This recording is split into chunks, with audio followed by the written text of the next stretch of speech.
tuturor! Bine ați venit sau revenit pe canalul meu.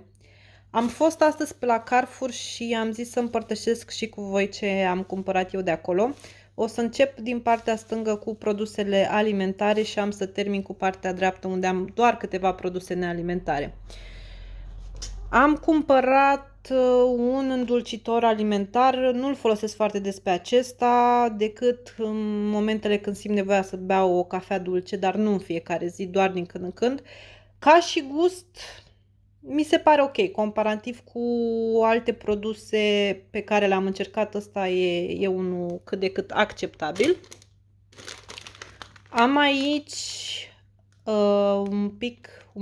un pic mai mult de hibiscus, îl folosesc întotdeauna la ceai, este foarte bun și îl combin și cu ceai de măceșe. Le combin pe acestea amândouă și îl beau așa. Ca și condiment am și niște busuioc uscat, îl folosesc cel mai mult la salate pe acesta. Cimbru.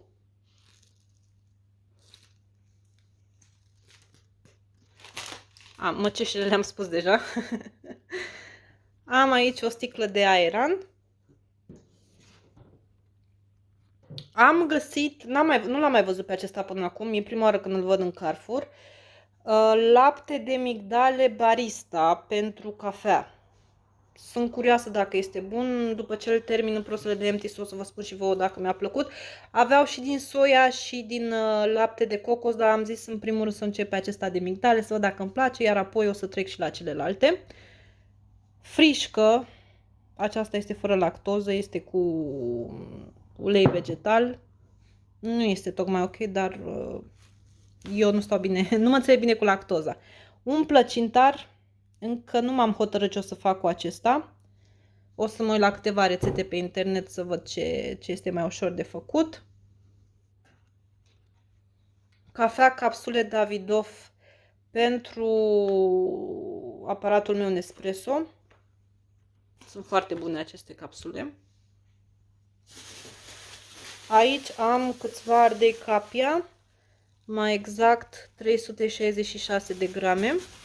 Nu cumpăr în cantitate mare pentru că vă dați seama, suntem doar două persoane și timp de o săptămână cât putem să mâncăm, nu vreau să se strice. Aici am 2 ardei grași din ăștia galbeni. Aceștia au fost 318 grame. Sunt, de fapt, nu au fost. Ardei, de fapt, gogoșar verde, 456 de grame. Aici am o legătură de pătrunjel. 2 verzi din acestea roșii micuțe. Am să le iau mai mici pentru că dacă tai una odată, să o tai pe toată, să o pun în salată și să le folosesc cât mai repede.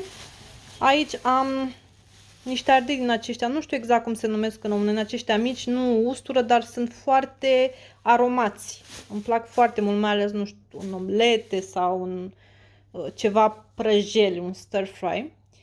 2 bucăți de avocado. Curmale. Le-am luat pe acestea din gama Carrefour Bio. Nu le-am mai încercat, dar sper să fie ok. Le mai folosesc când vreau să îndulcesc ovăzul, pe care l-am luat aici, acesta. Eu ovăzul îl las la muiat peste noapte în lapte, iar dimineața mai pun acolo un pic de miere, scorțișoară, curmale. Dacă pun curmale, nu mai pun miere, vă dați seama că o să fie prea dulce. Și îl mănânc a doua zi, este foarte bun. Aici am morcovi. Văd că nu scrie exact. 1 kg de morcovi, da, e specificat. Chiofte. Acestea sunt niște chiftele făcute din bulgur cu diverse condimente. Sunt extrem de picante și au o textură foarte pufoasă. Se mănâncă de obicei cu această salată și cu lămâie. Pentru persoanele cărora nu le place picant, dacă veniți în Turcia, nu încercați așa ceva, sunt extrem de picante.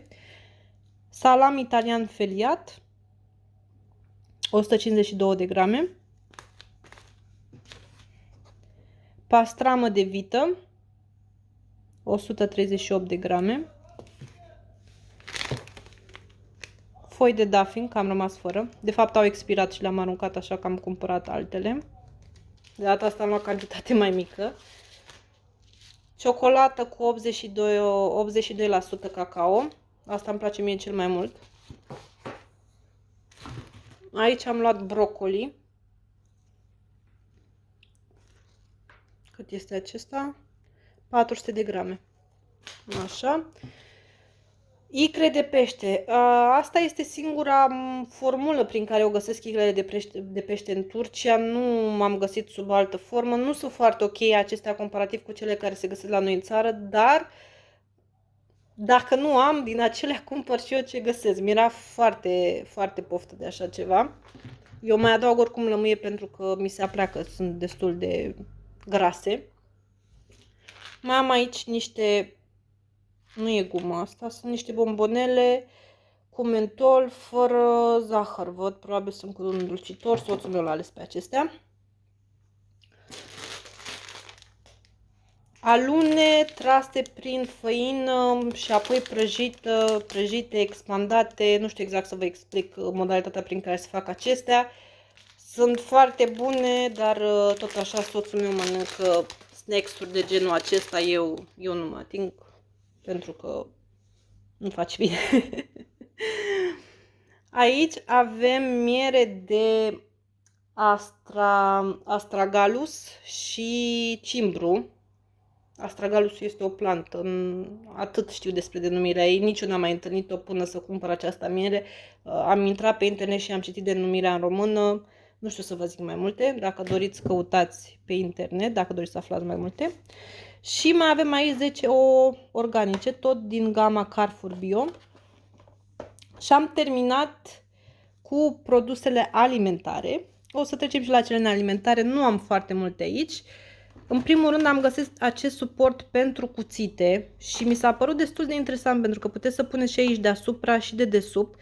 Și iar eu cum stau foarte prost cu spațiu, am o bucătărie destul de mică, nici n-aș putea să denumesc bucătărie, mai degrabă chicinetă. Atunci am nevoie de produse de genul acesta astfel încât să reușesc să nu mai le am claie peste grămadă.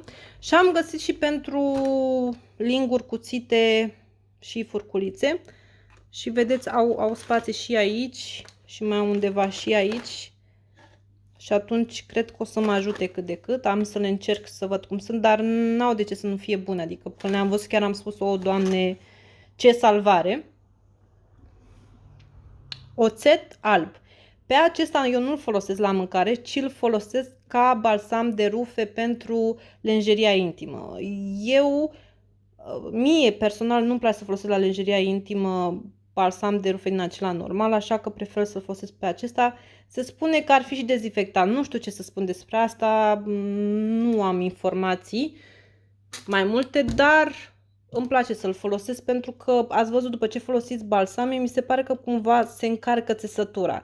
Și nu știu dacă e cel mai bun lucru pentru lenjeria intimă, așa că acesta nu încarcă țesătura.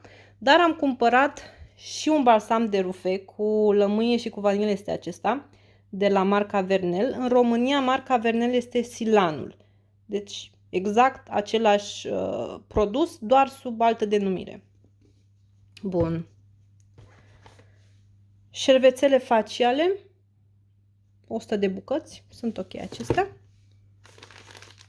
Și mai avem un singur produs, acestea sunt niște demachiante pentru față, din acelea dreptunghiulare. Mi se par mult mai ok acestea pentru că sunt mai mari și atunci parcă nu consum chiar atât de multe. Când le folosesc pe acelea rotunde trebuie să folosesc câte 6-7 ca să te machez, cu acestea 2 sunt suficiente. Am terminat cu produsele de la Carrefour din săptămâna aceasta. Rămâne să ne vedem săptămâna viitoare pentru cumpărături, să aveți o zi și o săptămână cât mai frumoasă și să ne auzim cu bine.